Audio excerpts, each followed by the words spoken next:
Hello नमस्कार साथियों, आप सभी भावी अध्यापक एवं अध्यापकों का हमारे YouTube channel targeted by Himanshu में स्वागत है। यह वीडियो आपका डीएलएड प्रथम सेमेस्टर के लिए बहुत ही महत्वपूर्ण रहने वाला है, जो कि आपका प्रथम सेमेस्टर में डीएलएड शिक्षण अधिगम का जो सब्जेक्ट है, जो भी विषय है, उसी से संबंधित रहने वाला है। तो इसमें आपके बहुविकल्प भी प्रश्न मैंने आपको करा दिए हैं पिछले 2 वीडियो में, प्लेलिस्ट में जाके आप देख सकते हैं। इसके आगे ये आपके इस वीडियो के माध्यम से अति लघु उत्तरीय प्रश्न रहने वाले हैं, वेरी शॉर्ट आंसर रहने वाले हैं आपके, जो कि आपकी परीक्षा के लिए बहुत ही महत्वपूर्ण रहने वाले हैं।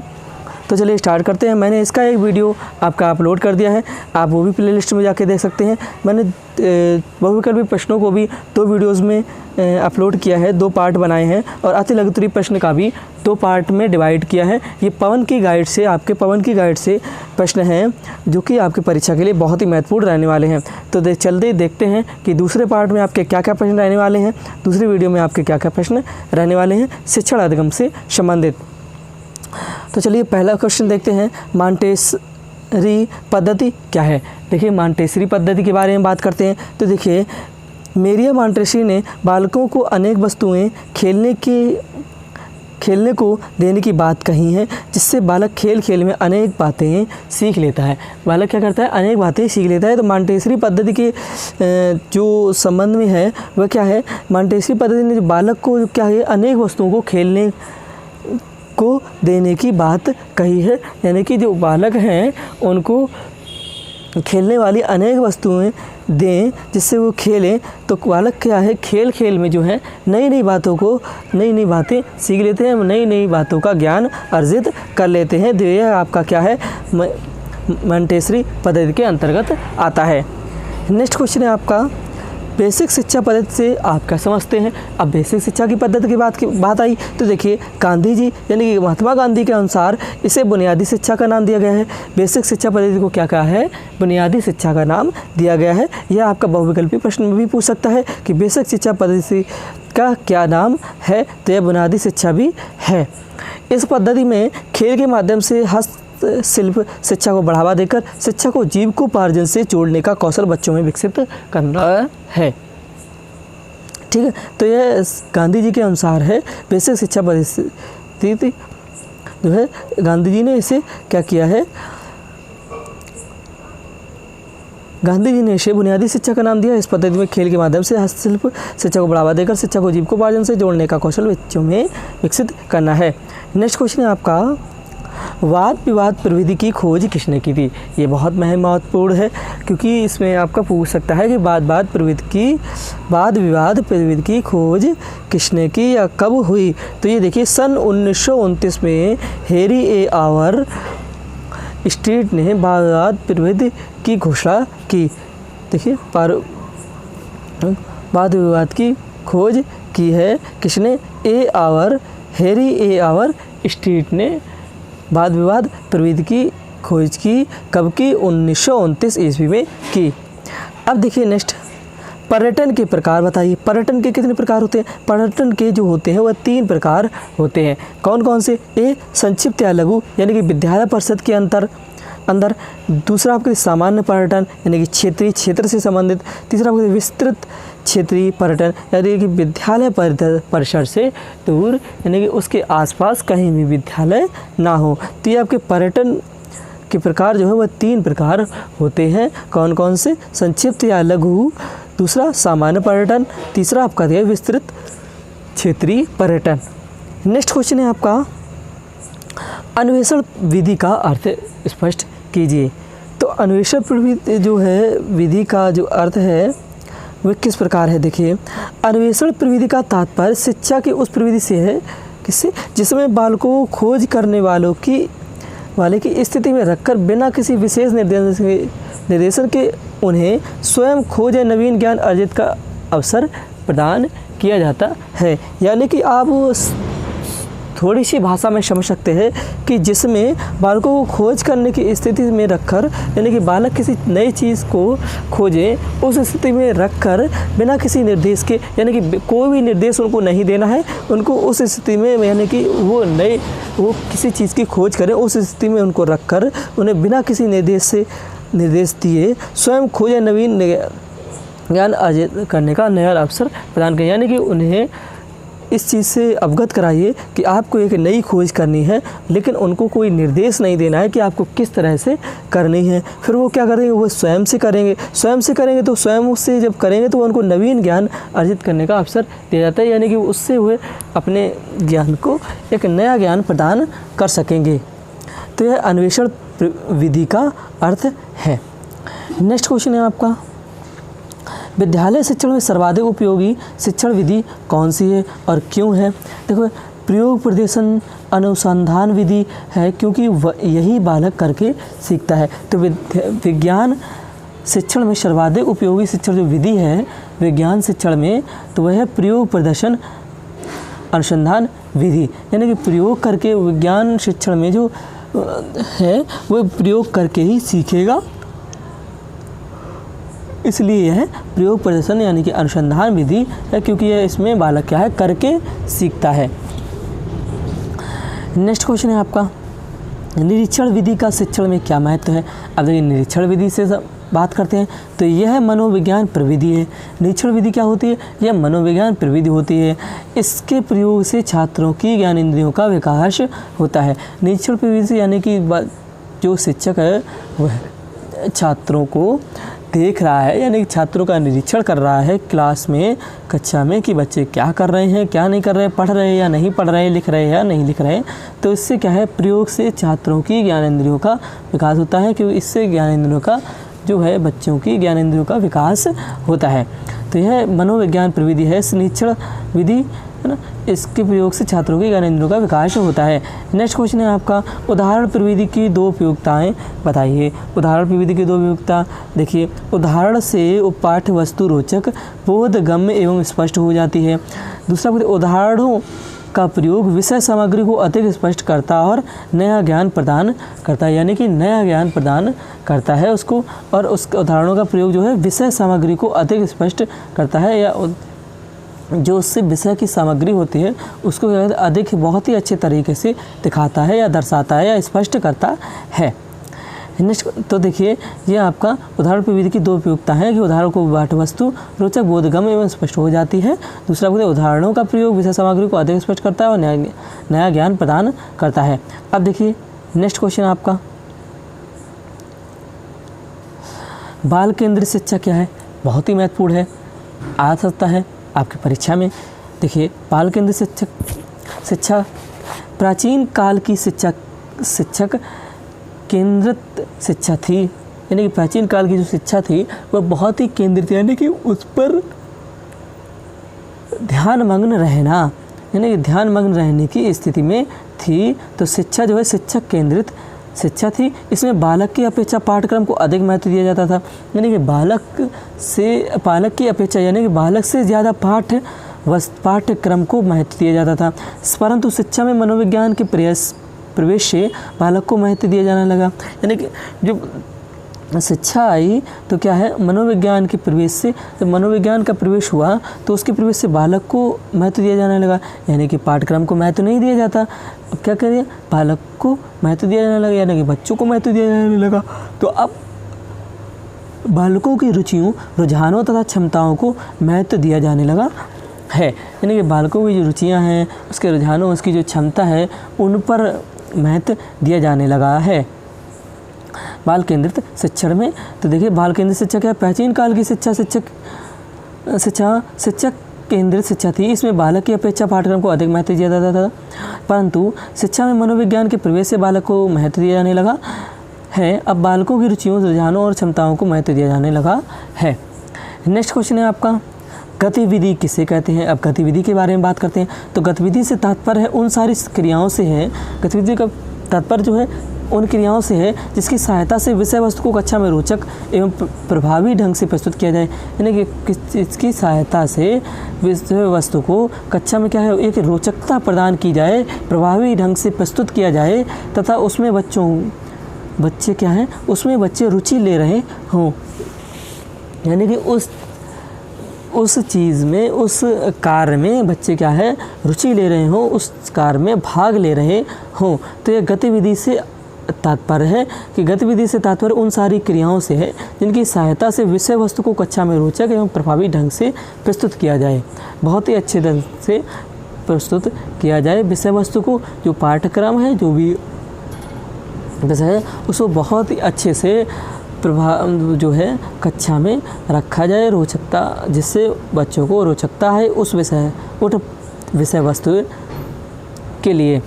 तो देखिए प्रभावी ढंग से प्रस्तुत किया जाए। नेक्स्ट क्वेश्चन है आपका, तो ये था आपका गतिविधि से संबंधित। नेक्स्ट है आपका रुचिपूर्ण शिक्षा क्या है। रुचिपूर्ण शिक्षा आप जानते होंगे, यानी कि किसी चीज़ में रुचि आपकी होना, पढ़ने में रुचि होना, खेलने में रुचि होना ना। तो इस तरीके से यह शिक्षकों के लिए एवं शिक्षकों द्वारा बनाया गया एक कार्यक्रम है। इसमें शिक्षक बच्चों की रुचियों के अनुसार स्थानीय आवश्यकताओं को ध्यान में रखते हुए अपने शिक्षण कार्य को प्रभावी बनाता है। क्या करता है? शिक्षण कार्य को प्रभावी बनाता है एक शिक्षक। तो शिक्षकों के लिए एवं शिक्षकों द्वारा बनाया गया है। ये शिक्षकों के लिए शिक्षकों द्वारा ही बनाया गया है। यह एक कार्यक्रम है। यह क्या है? रुचिपूर्ण शिक्षा जो है वह एक कार्यक्रम है। इसमें शिक्षक बच्चों की रुचियों के अनुसार स्थानीय आवश्यकताओं को ध्यान में रखते हुए अपने शिक्षण कार्य को प्रभावी बनाता है। नेक्स्ट क्वेश्चन है आपका, बालक किन किन विधाओं को सहजता से सीख लेता है। बालक किन किन विधाओं को सहजता से, बहुत ही सरलता से सीख लेता है। तो एक गीत है, कहानी है, वार्तालाप है, अभिनय या नाटक, भ्रमण एवं निरीक्षण तथा पहेली को सहजता से सीख लेता है। तो इन सभी चीज़ों को बालक क्या है? सहजता से, बहुत ही सरल भाव से सीख लेता है। नेक्स्ट क्वेश्चन है आपका, सहभागी शिक्षण से क्या आशय है। सहभागी शिक्षण के बारे में बात करते हैं। तो जिस शिक्षण को शिक्षण प्रक्रिया में शिक्षार्थी का सहयोग प्राप्त करके उसे अनुभव कराया जाता है, वह इस शिक्षण प्रक्रिया का महत्वपूर्ण पक्ष है, सहभागी शिक्षण कहलाता है। यानी कि जिस शिक्षण को शिक्षण प्रक्रिया में शिक्षार्थी का सहयोग प्राप्त करके, यानी कि जिस सहभागी शिक्षण क्या होता है? जिस शिक्षण प्रक्रिया में शिक्षार्थी का सहयोग, यानी कि जब तक छात्र का सहयोग नहीं होगा तब तक वह सहभागी शिक्षण नहीं माना जाएगा। जब उसका शिक्षार्थी के साथ सहयोग हो जाएगा, शिक्षार्थी का सहयोग प्राप्त हो जाएगा, तो वह उसे प्राप्त करके उसे अनुभव भी कराया जाएगा, तो उसे क्या है? सहभागी शिक्षण कहलाएगा। सहभागी शिक्षण से यह आशय है आपका कि वह इस शिक्षण की प्रक्रिया को बहुत ही महत्वपूर्ण पक्ष बनेगा, यानी वह इस शिक्षण प्रक्रिया का बहुत ही महत्वपूर्ण पक्ष होगा। सहभागी शिक्षण कहलाता है। नेक्स्ट क्वेश्चन देखिए, दक्षता आधारित शिक्षण से क्या तात्पर्य है।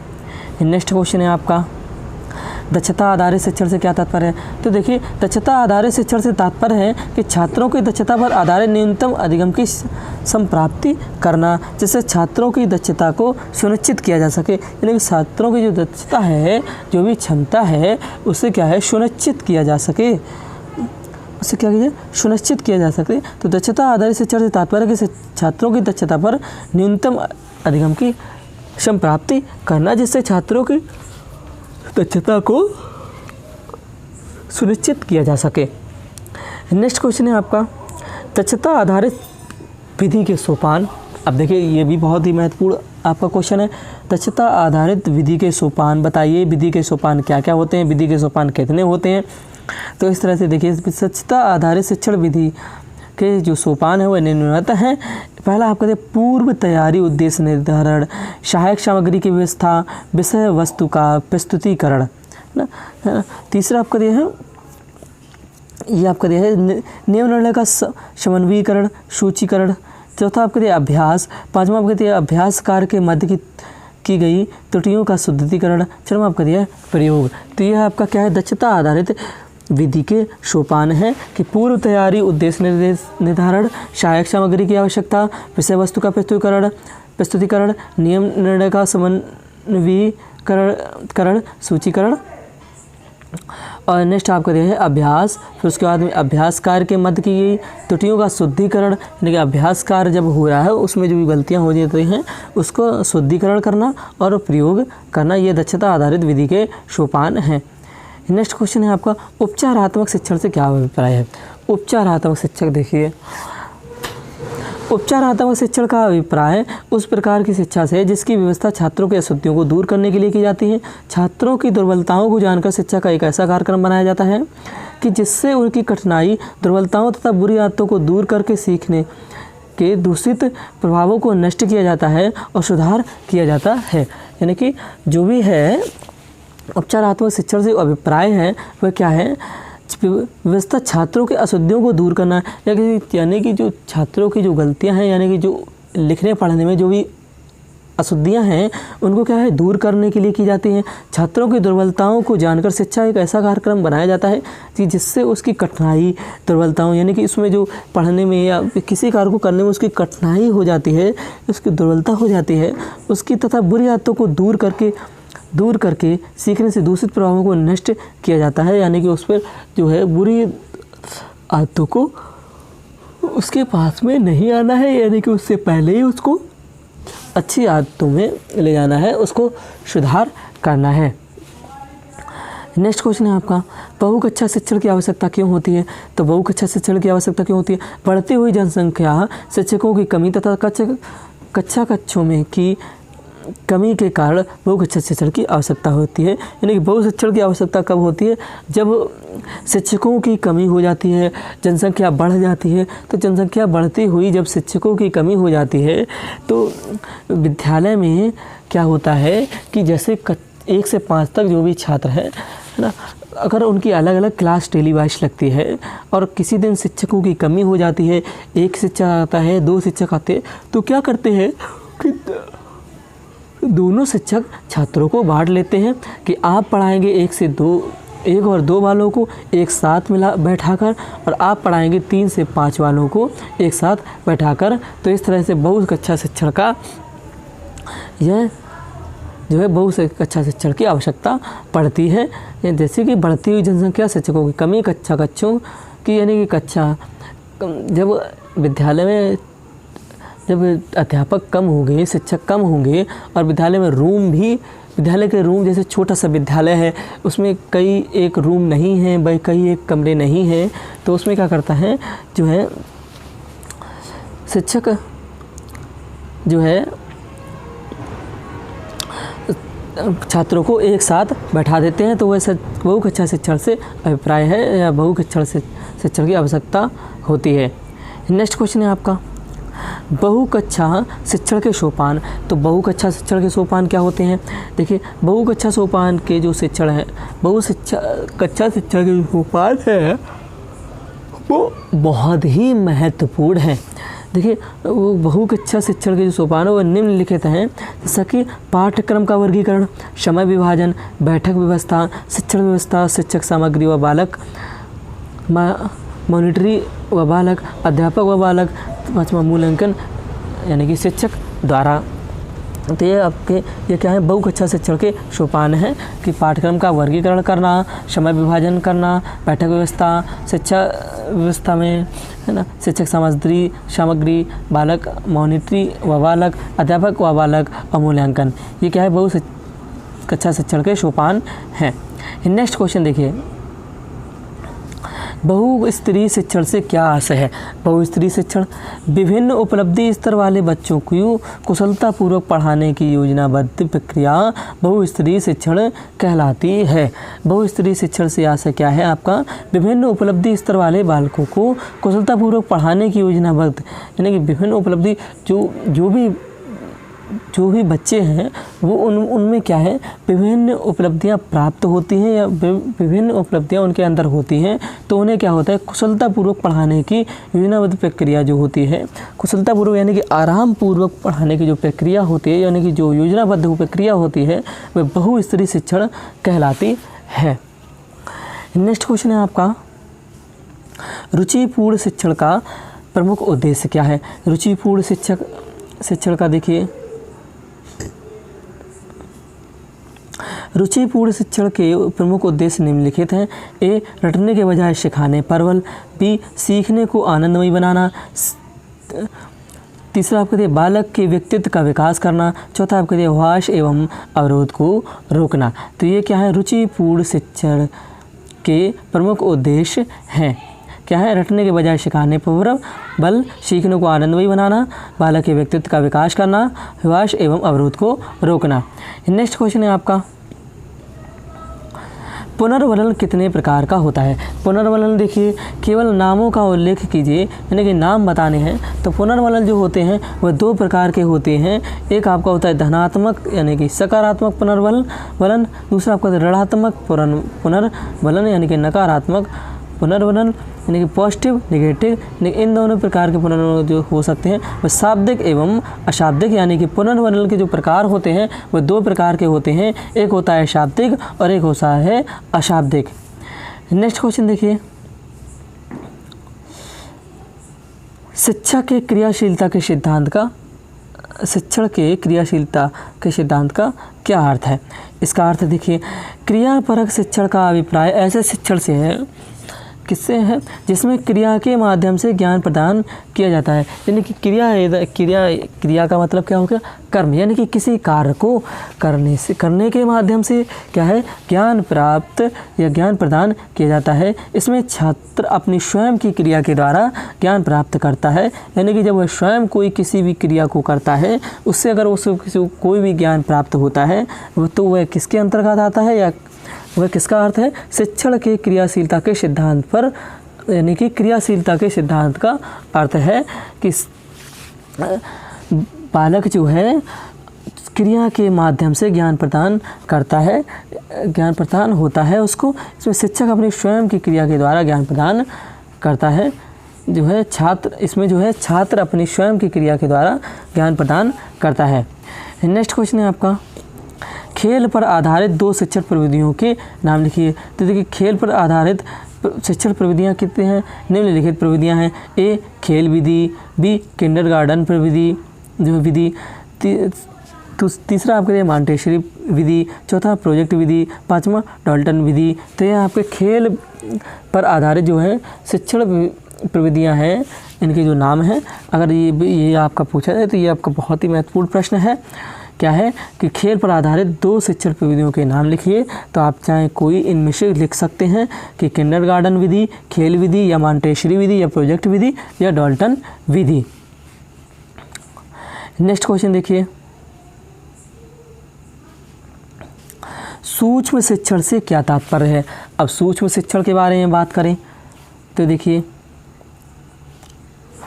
एलन के अनुसार दिया है, सूक्ष्म शिक्षण से अभिप्राय है शिक्षण प्रक्रिया के उन सरलीकृत लघु रूप से है जिसे थोड़े छात्रों वाली कक्षा के सामने अल्प समय में संपन्न किया जाता है। सूक्ष्म शिक्षण, सूक्ष्म मतलब बहुत ही छोटी सी शिक्षा है ना, बहुत ही छोटी सी शिक्षा।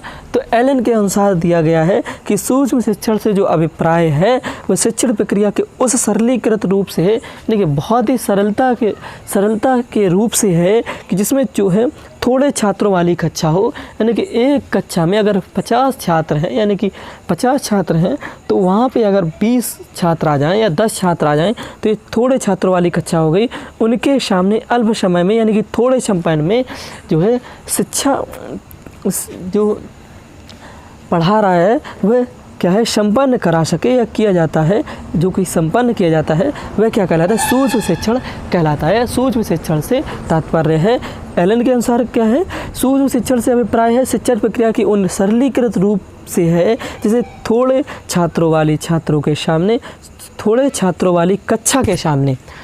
थोड़े छात्रों वाली कक्षा के सामने अल्प समय में, यानी कि कम समय में संपन्न किया जाता है।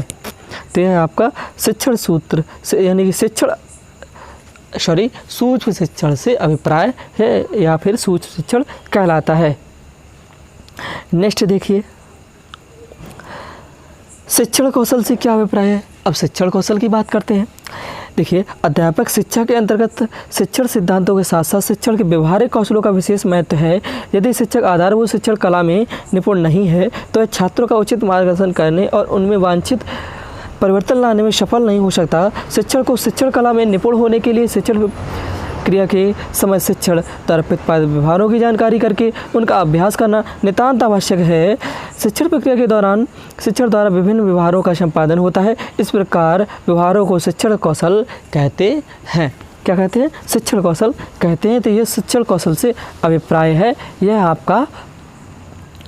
तो देखिए एक बार और देखते हैं, अध्यापक शिक्षा के अंतर्गत शिक्षण सिद्धांतों के साथ साथ शिक्षण के व्यवहारिक कौशलों का विशेष महत्व है।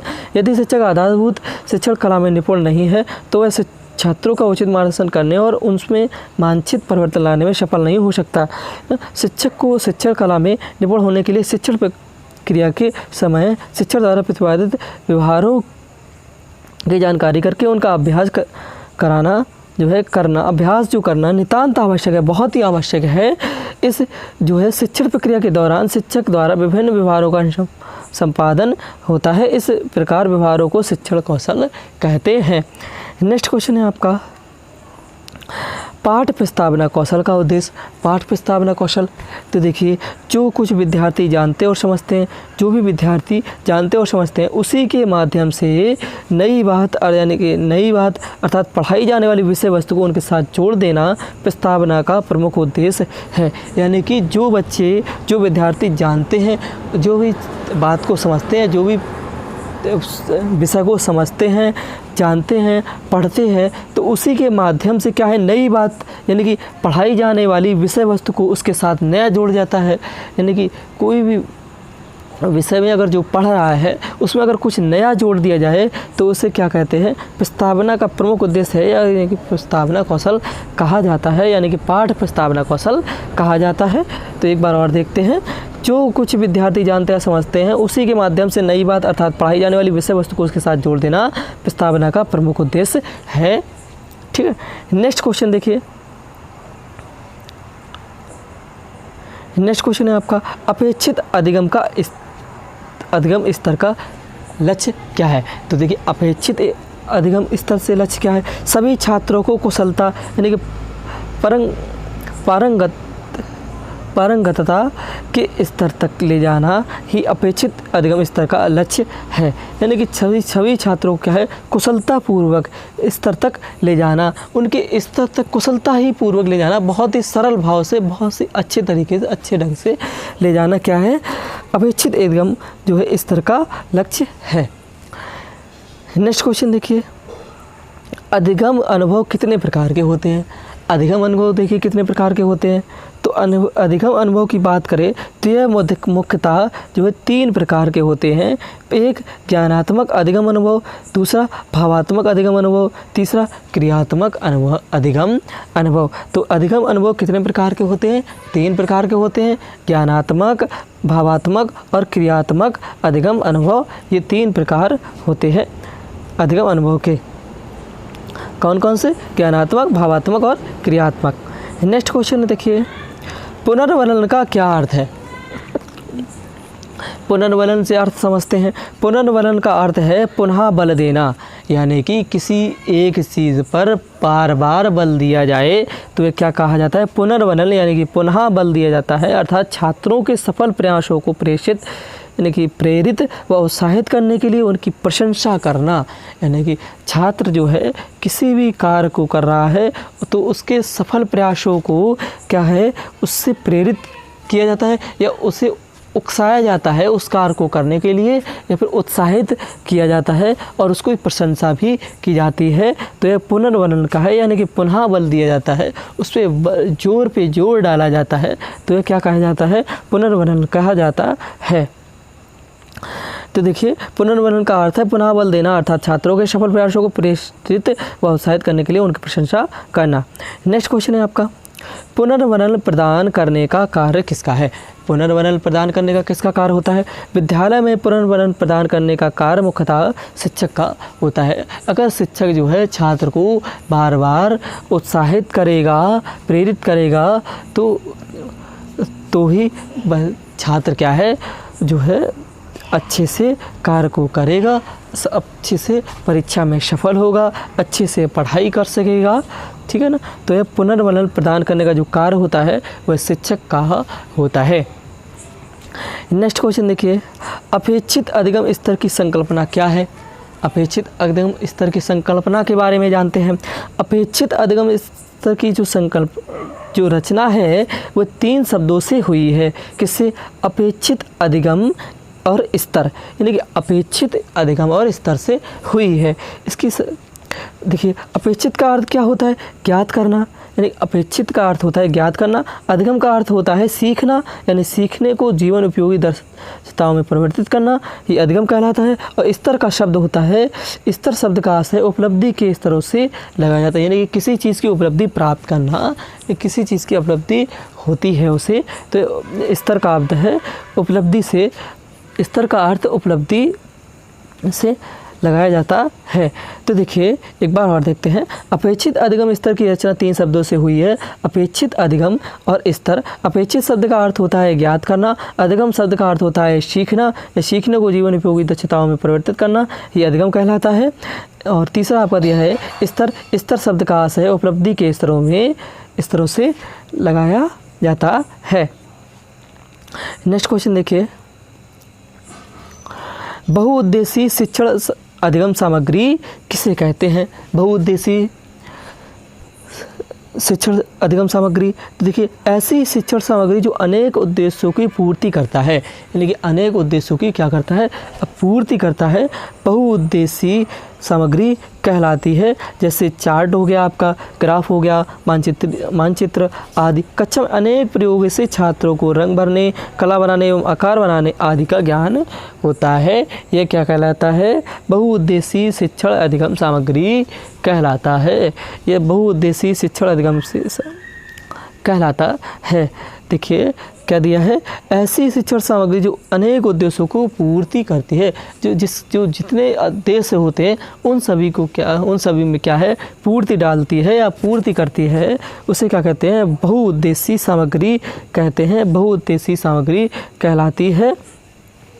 जैसा कि आपका चार्ट, ग्राफ, मानचित्र आदि इन सभी से हो गया, तो ये आपका बहुउद्देशीय शिक्षण सामग्री, बहुउद्देशीय शिक्षण अधिगम सामग्री कहते हैं।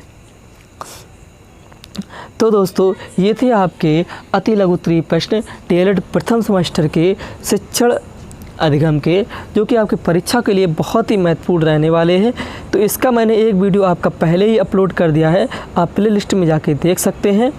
जिन भी मित्रों को वीडियो अच्छा लगा हो, वीडियो को लाइक करें, कमेंट करें, शेयर करें।